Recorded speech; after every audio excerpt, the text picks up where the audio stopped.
नमस्कार मंडळी, स्वागत आहे आपल्या 7 पुस्तकांची या मराठी वाहिनीवर. आज आपण the power of your subconscious mind या पुस्तकाचा अध्याय 9वा ऐकणार आहोत.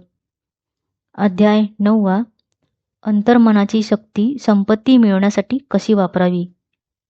या अध्यायात लेखक सांगतात की अवचेतन मन संपत्ती आणि आर्थिक यश मिळवण्यात महत्त्वाची भूमिका बजावते. आपलं अंतर्मन हे आपले विचार, भावना आणि विश्वास यांवर आधारित आपल्या आर्थिक परिस्थितीची निर्मिती करते. जसे विचार तसं जीवन. आर्थिक यश फक्त बाह्य कष्टाने मिळत नाही. आपल्या मनाची मानसिक तयारी आवश्यक आहे. नकारात्मक विचार, ताण, भीती अवचेतन मनाला भ्रमित करतात. संपत्ती प्राप्तीसाठी आपले अंतर्मन विश्वासपूर्वक, सकारात्मक आणि स्पष्ट असावे लागते. संपत्ती मिळवण्यासाठी स्पष्ट उद्दिष्टे आवश्यक आहेत. लक्ष ठरवताना किती, कधी आणि कशा प्रकारची संपत्ती हवी आहे हे स्पष्ट असावे. मनात ध्येय स्पष्ट असले तर अवचेतन मन मार्ग शोधते. सतत सकारात्मक वाक्ये मनात म्हणा. अवचेतन मन त्यावर विश्वास ठेवते आणि परिस्थितीला त्या दिशेने वळवते. जे काही आपण मनात स्पष्टपणे आणि भावनासहित पाहतो तेच प्रत्यक्षात येते. संपत्तीबद्दल मनात आनंद, समाधान आणि आत्मविश्वास अनुभवणे अत्यंत आवश्यक आहे. त्यासाठी मन शांत करा. ध्येय संपत्तीची प्रतिमा मनात तयार करा. स्वतःला त्या संपत्तीसह आनंदी आणि समृद्धीसह अनुभवा. विश्वास आणि कृतज्ञता संपत्ती आकर्षित करण्याचे महत्त्वाचे घटक आहेत. विश्वास, मी संपत्ती मिळवण्यास पात्र आहे.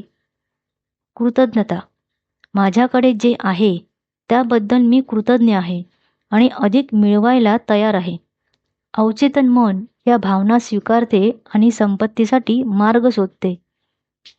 तुमचे विचार संपत्ती आणि यशाकडे लक्ष केंद्रित हवे. मनात नकारात्मक विचार, भीती आणि शंका संपत्ती आकर्षित करत नाहीत. नियमित प्रतिज्ञा, सकारात्मक कल्पना आणि विश्वास ठेवा. मन शांत असावे. तसेच आपल्या आर्थिक ध्येयावर लक्ष ठेवा.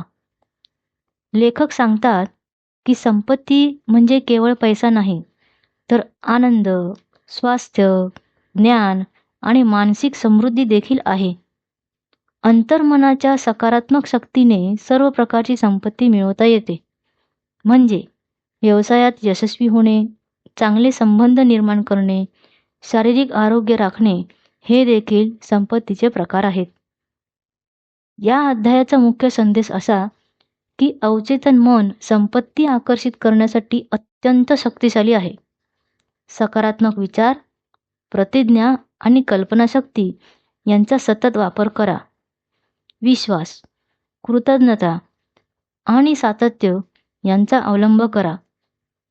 संपत्ती फक्त पैसा नाही, तर जीवनातील सर्व प्रकारची समृद्धी आहे.